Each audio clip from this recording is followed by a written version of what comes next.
Il est très difficile pour les archéologues d'expliquer comment cela a été réalisé uniquement par effet de levier et avantage mécanique.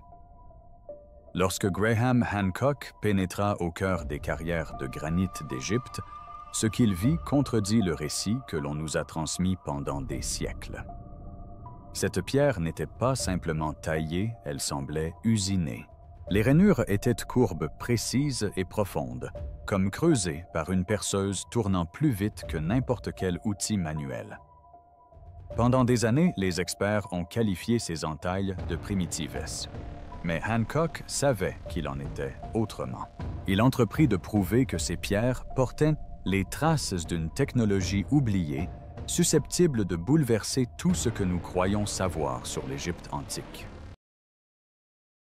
Le mystère commence au musée égyptien du Caire, où un sarcophage de granit inachevé repose silencieusement parmi les vestiges de l'ancien empire égyptien. Au premier abord, il ressemble à n'importe quel autre cercueil antique jusqu'à ce qu'on l'examine de plus près. La chambre intérieure du sarcophage taillé dans un seul bloc de granit rouge d'Assouan présente des marques d'outils si nettes, si uniformes et si précisément alignées qu'elles évoquent le travail d'une machine industrielle moderne. Pourtant, selon l'archéologie officielle, ce sarcophage a été façonné il y a plus de 40 ans, à l'aide uniquement d'outils en cuivre de marteau en bois et de sable comme abrasif. Pour Graham Hancock, cet artefact unique soulevait une question fondamentale. Comment une civilisation dépourvue de fer et d'acier aurait-elle pu tailler, polir et creuser l'une des pierres les plus dures de la Terre? Le granit, dont la dureté atteint environ 6 sur l'échelle de Mohs, tandis que le cuivre atteint à peine 3. Autrement dit, le cuivre est trop mou pour entailler le granit. Au mieux, il peut le rayer. Or, l'intérieur du sarcophage présentait des courbes symétriques profondes et des angles droits qui suggéraient une forme de découpe rotative ou de forage mécanisé. Les chercheurs qui ont étudié l'objet ont constaté des stries parfaitement circulaires, composées de fines spirales enroulées autour de sa surface intérieure, caractéristique de la trace laissée par un outil rotatif à grande vitesse. Il ne s'agissait pas de marques de ciseaux aléatoires, ni d'abrasions irrégulières. Ces stries étaient concentriques et régulièrement espacées, comme si la pierre avait été taillée par une carotteuse ou un tour moderne. Pour vérifier cette théorie, des ingénieurs et des tailleurs de pierre ont tenté de reproduire des entailles similaires à l'aide de tubes de cuivre traditionnels remplis de sable de quartz, comme le prétendaient les égyptologues. Les résultats étaient loin d'être aussi lisses et réguliers. Même en déployant tous leurs efforts, il fallait des heures pour creuser seulement quelques millimètres de profondeur. À ce rythme, l'achèvement de l'intérieur du sarcophage aurait nécessité des mois de perçage ininterrompus par pouce. L'énergie, le temps et la précision requis ne correspondaient tout simplement pas aux outils censés être disponibles à l'époque. Hancock n'était pas le seul à être intrigué. L'ingénieur britannique Chris Dunn, qui a examiné des carottes et des sarcophages similaires, a mesuré la vitesse de descente en spirale des marques de forage. Les résultats suggèrent une vitesse d'avance incroyablement élevée, ce qui signifie que l'outil a traversé le granit plus rapidement qu'une perceuse en cuivre ne pourrait le faire sous la pression humaine. Pour y parvenir, l'outil aurait nécessité un couple de rotation constante, un système motorisé et stable, probablement un système mécanique ou vibratoire inconnu de l'archéologie moderne. Si cela s'avérait vrai, cela signifierait que celui qui a taillé le sarcophage disposait d'une technologie permettant de contrôler la vitesse, la pression et la précision bien au-delà des capacités des outils manuels primitifs. Certains chercheurs ont suggéré que les Égyptiens utilisaient des forêts à archer ou des forêts tubulaires avec des abrasifs en pierre dure. Mais même dans ce cas, la précision des courbes intérieures et la régularité des parois restent inexpliquées. Le caractère inachevé du sarcophage le rend d'autant plus révélateur. Il a figé le processus de fabrication en plein essor, laissant apparaître les traces brutes de sa construction, capturant une technique oubliée en cours d'élaboration. Pour Hancock, c'était le point de départ, la preuve que quelque chose clochait dans le récit officiel. Pour découvrir ce qui rendait réellement ces découpes parfaites possibles, il décida d'examiner les anciens trous de forage eux-mêmes, où les traces d'une technologie disparue pouvaient encore subsister. Au début des années 1980, une équipe de chercheurs du musée de l'Université de Pennsylvanie a entrepris d'étudier les ouvrages en pierre d'Égypte à l'aide de méthodes modernes. Ils se sont concentrés sur un élément clé, les perforations découvertes dans des objets en granit et en basalte à travers l'Égypte, notamment à Gizeh et à Assouan. Au lieu de spéculer sur les techniques de travail des artisans de l'Antiquité, l'équipe a créé des moules en silicone, des trous et des noyaux de pierre laissés sur place. Ces moules ont reproduit fidèlement la forme et la texture des marques de forage, permettant aux scientifiques de les étudier au microscope sans endommager les artefacts originaux. Leurs observations ont soulevé plus de questions que de réponses. Les marques de perçage présentaient des stries concentriques et uniformes qui enveloppaient parfaitement les carottes. Ces stries n'étaient pas des rayures aléatoires dues à une pression manuelle inégale. Plus surprenant encore, l'espacement entre les stries variait progressivement le long du trou, ce qui indiquait que la pression ou la vitesse de la perceuse était ajustée pendant le perçage. Dans la production moderne, ce type de contrôle exige des machines capables de maintenir un couple et une vitesse constants et non des outils manuels. Une autre découverte majeure a concerné la forme des trous. Il ne s'agissait pas de trous pleins. Les moules ont révélé des centres creux, prouvant que les anciens Égyptiens utilisaient une technique de forage tubulaire, où un tube creux et non une tige pleine perforait la pierre pour produire un noyau circulaire.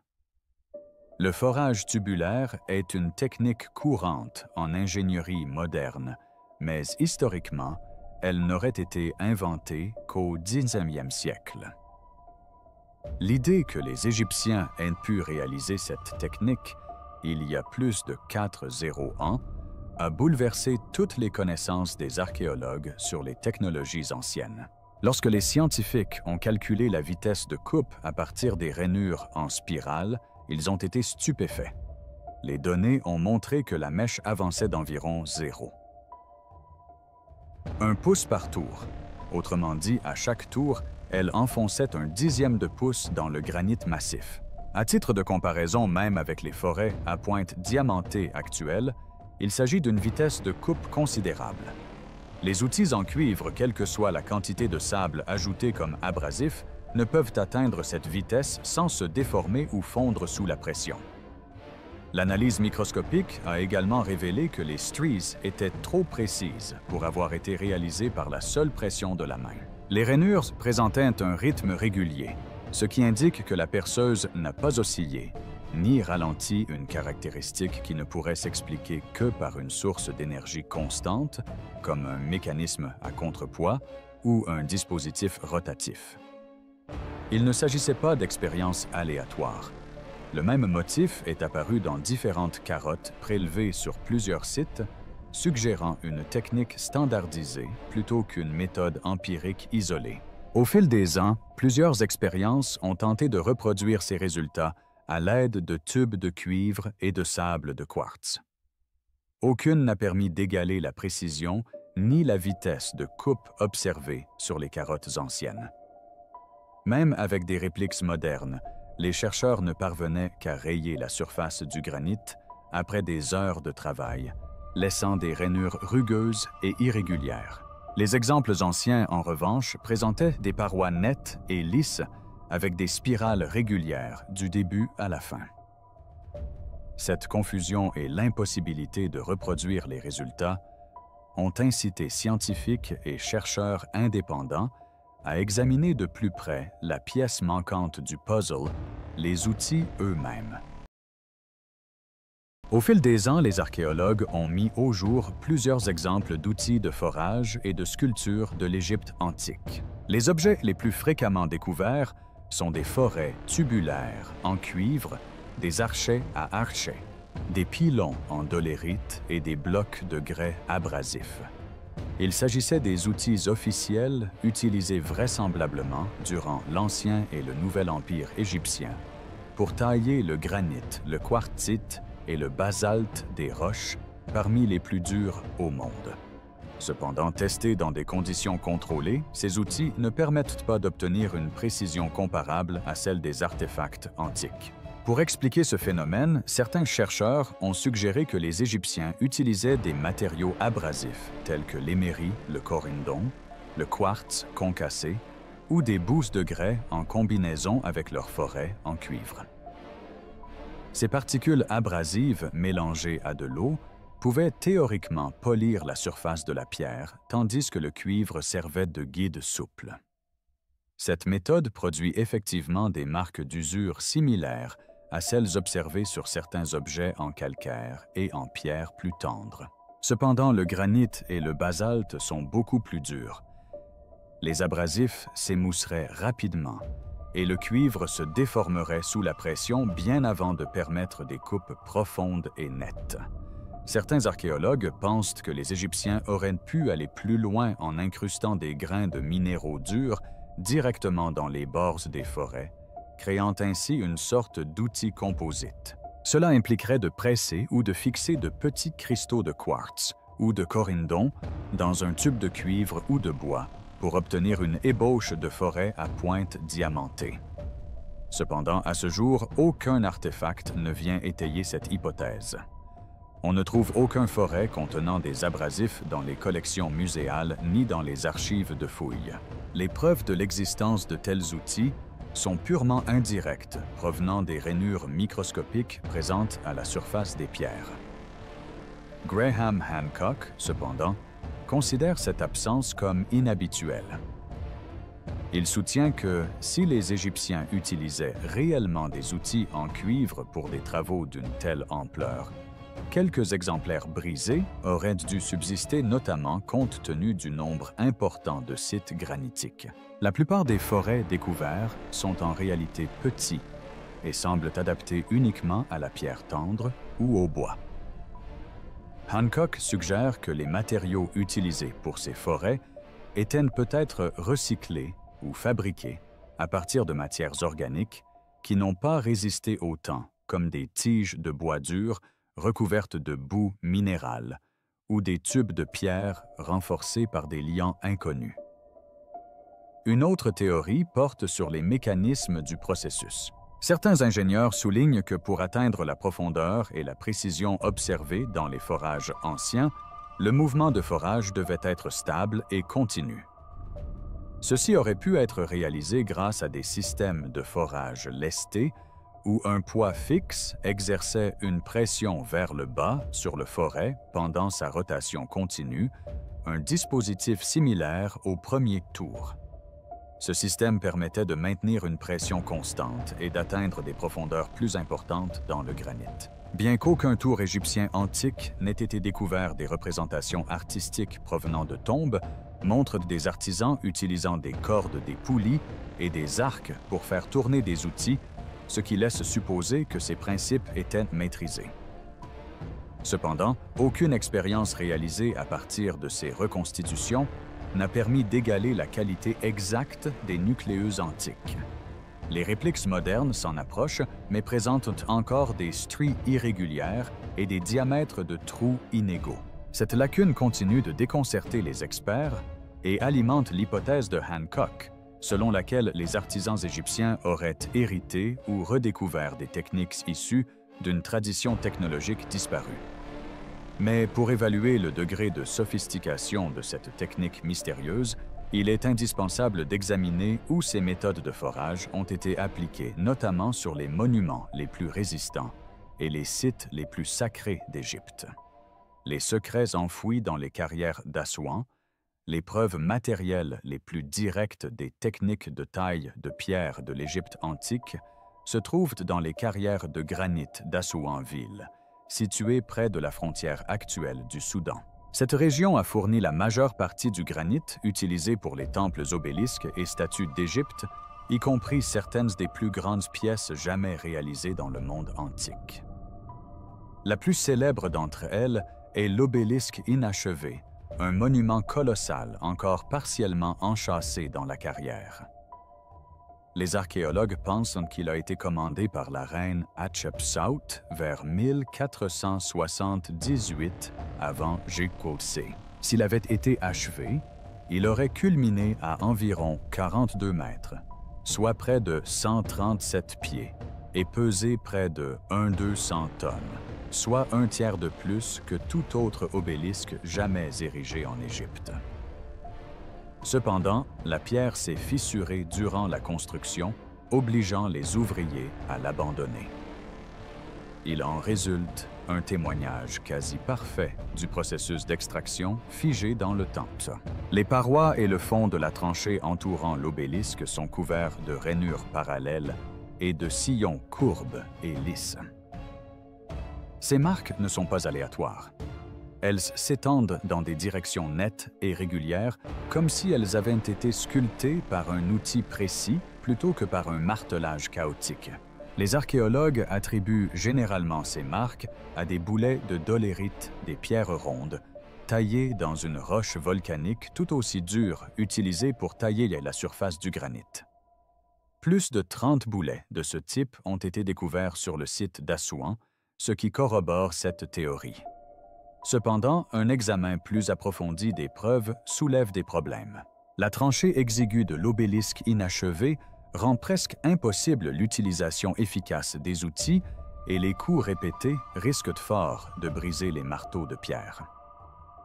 Ce décalage entre la théorie et les faits a conduit l'ingénieur Christopher Dunn à étudier en détail les marques de la carrière. Dans son ouvrage « Technologie perdue de l'Égypte ancienne », Dunn souligne que les surfaces lisses et creusées à l'intérieur de la carrière sont incompatibles avec une percussion manuelle aléatoire.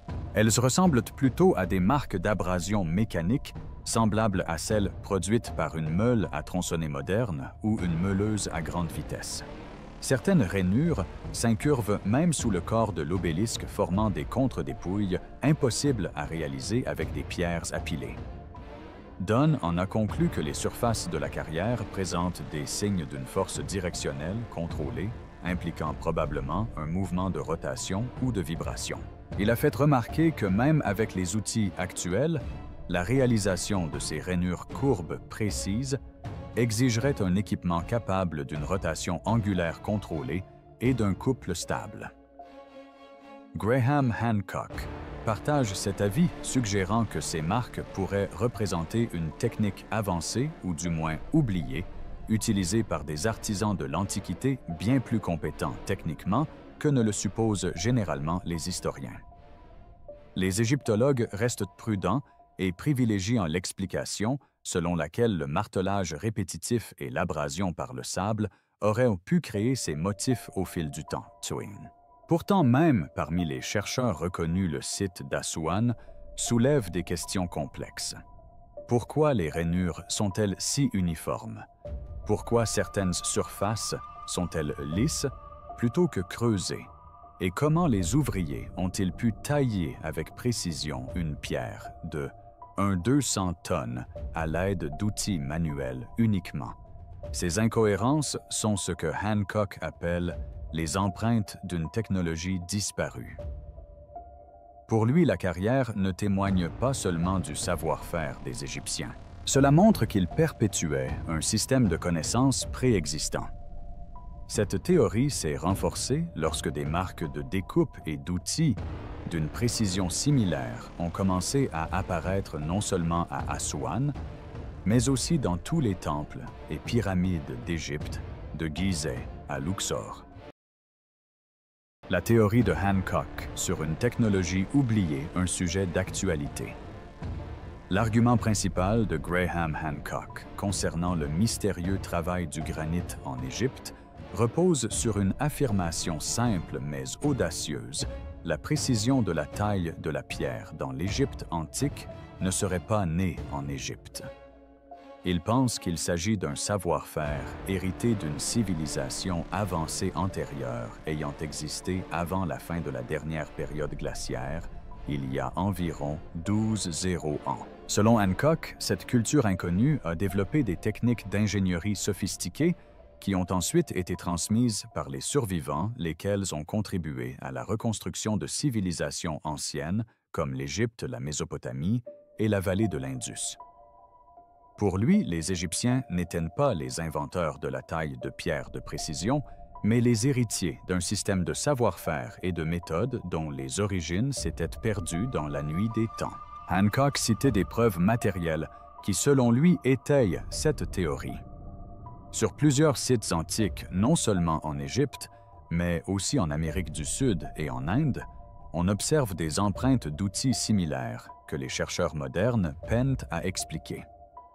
Par exemple, des trous de forage tubulaires à rainures hélicoïdales se retrouvent dans les carrières de granit d'Assouan, sur les plateformes de pierre de Pumapunku en Bolivie et dans certains temples monolithiques du sud de l'Inde. Ces sites distants de milliers de kilomètres et séparés par de vastes périodes historiques présentent pourtant les mêmes caractéristiques des entailles circulaires, profondes des joints de pierre parfaitement ajustés et des surfaces lisses d'une précision quasi moderne. Il en déduit que cette constance suggère un héritage commun en matière d'ingénierie qui pourrait remonter à la préhistoire. Plutôt que d'imaginer des machines futuristes, Hancock pense que cette technologie disparue reposait probablement sur une maîtrise poussée des abrasifs de la pression et de la géométrie. Il suggère également que de nombreux bâtisseurs antiques reproduisaient peut-être des méthodes qu'ils ne comprenaient pas pleinement. Avec le temps, la science pratique sous-jacente à ces méthodes aurait pu se transformer en rituel ou en tradition. Les artisans de l'Antiquité suivaient peut-être des instructions sacrées transmises par leurs ancêtres ou des dieux mythiques sans se rendre compte qu'ils préservaient les traces d'une technologie autrefois bien maîtrisée. Cela pourrait expliquer pourquoi les ouvriers égyptiens semblaient capables d'une précision extraordinaire sans laisser derrière eux d'outils ou de machines complexes. L'argument de Hancock n'est pas sans susciter des controverses. Les égyptologues et les ingénieurs rétorquent qu'il n'existe aucune preuve directe d'une civilisation pré-égyptienne dotée de machines sophistiquées. Ils insistent sur le fait que les artisans de l'Antiquité ont obtenu leurs résultats grâce à une combinaison de persévérance de matériaux abrasifs comme le sable de quartz et de techniques simples mais ingénieuses reposant sur la force humaine et la répétition. Pourtant, même au sein de la recherche dominante, il est admis que certaines marques d'outils, telles que celles présentes sur les nucléeuses de granit et les parois de l'obélisque inachevé, ne correspondent pas entièrement à ce que le cuivre et le sable seuls auraient pu accomplir. Cet écart entre théorie et fait alimente le débat. Pour Hancock, cet écart constitue la preuve. Il y voit la trace d'une époque oubliée, celle de bâtisseurs qui maîtrisaient jadis le travail de la pierre, avec une précision inégalée. Pendant des années, le débat est resté théorique, jusqu'à ce que de récentes analyses scientifiques de ces carottes et carrières de granit produisent des résultats qui ont remis en question les deux camps.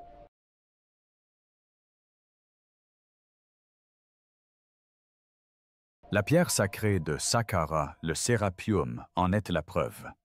Caché sous les sables de Saqqara se trouve une preuve qui défie toute logique. Il s'agit du Serapeum, un immense complexe souterrain creusé dans le calcaire abritant des coffres en granit si vastes et si parfaits que même les ingénieurs modernes en restent bouche bée. Chaque coffre pèserait environ 70 tonnes et serait taillé dans un seul bloc de granit noir. Selon les égyptologues, ce complexe fut construit sous le règne du pharaon Khaï-Musè au XIIIe siècle avant Jotwa C, pour servir de sépulture au taureau sacré Apis. Mais lorsque des ingénieurs et des chercheurs comme Graham Hancock, Chris Dunn et des membres de l'école Kemet ont examiné les preuves, ce qu'ils ont constaté a révélé une toute autre réalité. La précision des surfaces de ces boîtes en granit est stupéfiante. Chris Dunn a donc décidé de vérifier leur exactitude à l'aide d'instruments de mesure de haute précision. Ce qu'il découvrit bouleversa toutes les idées reçues sur la maçonnerie antique. Les parois intérieures des coffres étaient non seulement lisses comme un miroir, mais aussi parfaitement planes au millième de pouce, près une précision que l'on ne retrouve que dans l'usinage moderne. Les angles étaient parfaitement droits et les arêtes intérieures si tranchantes qu'on pouvait facilement s'y couper en les passant le doigt. Lorsque Dunn compara ces boîtes à d'autres trouvées dans la pyramide de Képhren, il remarqua quelque chose de stupéfiant, la précision était identique. Les boîtes du Sérapéum présentaient une qualité de fabrication identique à celle réalisée plus de 1000 ans auparavant. Or, selon les datations officielles, le travail de la pierre en Égypte était censé avoir décliné à cette époque. Plus révélateur encore, la datation des boîtes du Sérapéum s'est basée sur des fragments de poterie trouvés à proximité et non sur les boîtes elles-mêmes. Cela signifie que leur âge réel pourrait être bien plus ancien que ne le supposent les égyptologues. Hancock soutenait que ces boîtes n'étaient pas des urnes funéraires.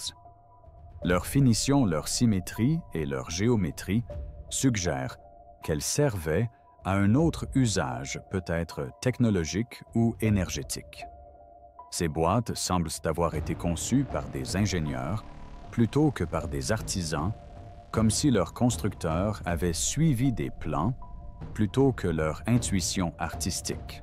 Leur fonction pourrait avoir impliqué l'acoustique, les vibrations ou la résonance énergétique, car leur emplacement à l'intérieur de profonds tunnels calcaires suggère une conception délibérée visant à interagir avec la Terre elle-même. On n'y trouve aucune trace d'outils compatibles avec des ciseaux en cuivre ou des pierres à piler. En revanche, des études microscopiques révèlent des motifs en spirale suggérant l'utilisation d'un outil de coupe rotatif à grande vitesse, un outil qui ne devrait pas exister dans l'Égypte antique. Cette précision stupéfiante conjuguée à l'absence d'outils crédibles a fait du Sérapéum l'un des arguments les plus convaincants en faveur d'une technologie antique avancée. Pour Hancock, il ne s'agit pas simplement d'un tombeau, mais d'une preuve tangible du savoir-faire d'une civilisation disparue figée dans la pierre. Face à un mystère toujours plus profond, l'Égypte a entrepris un nouvel examen de ces artefacts, et les découvertes qui en ont découlé ont remis la théorie de Hancock sur le devant de la scène. La preuve qui change tout. En 2025, une nouvelle vague de scans 3D à Gizeh et Saqqara a révélé des spirales mathématiquement cohérentes gravées dans d'anciens carottes de forage en granit. Ces images laser à ultra haute résolution ont mis en évidence des rythmes géométriques parfaits, reproduisant fidèlement les motifs générés par les logiciels d'usinage modernes. Cette découverte a corroboré les théories que Graham Hancock et l'ingénieur Chris Dunn avaient formulées depuis des années.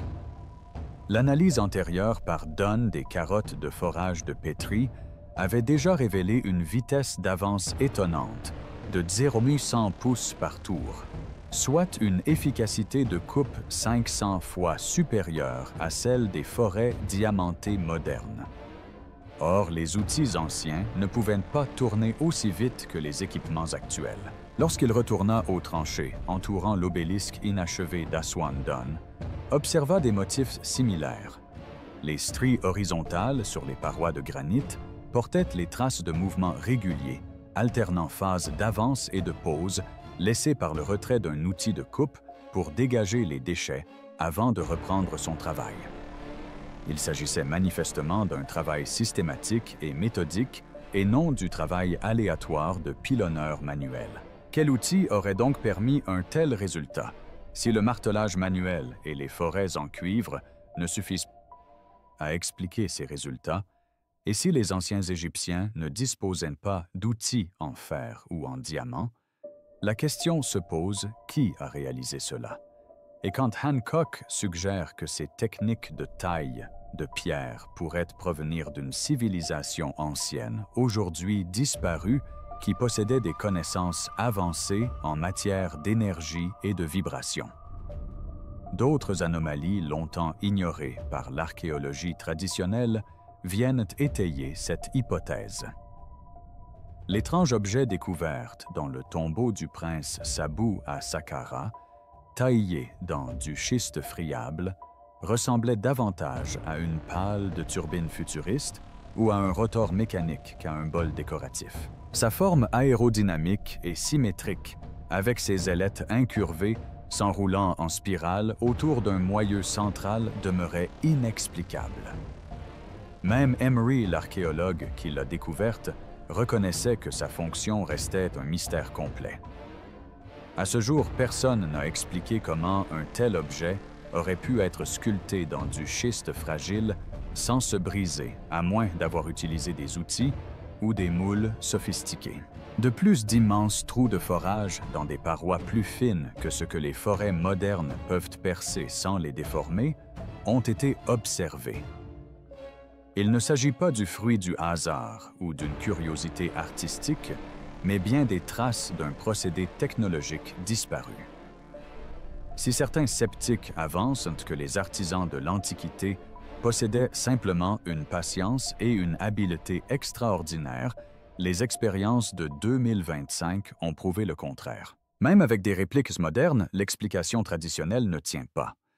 Les données sont sans équivoque, les rainures sont trop précises. La géométrie est trop uniforme et l'ingénierie trop délibérée. Le poids de toutes ces preuves scanne. 3D en spirale, tranchées de la machine disque de Sabu et noyaux impossibles, convergent vers une seule conclusion. À l'époque prédynastique, certains possédaient une technologie avancée permettant une ingénierie de précision bien supérieure à celle du cuivre et du sable. Cette découverte a conforté Graham Hancock dans son affirmation selon laquelle les preuves de l'existence de technologies anciennes sont incontestables. Qu'en pensez-vous? Merci de votre attention. On se retrouve dans la prochaine vidéo.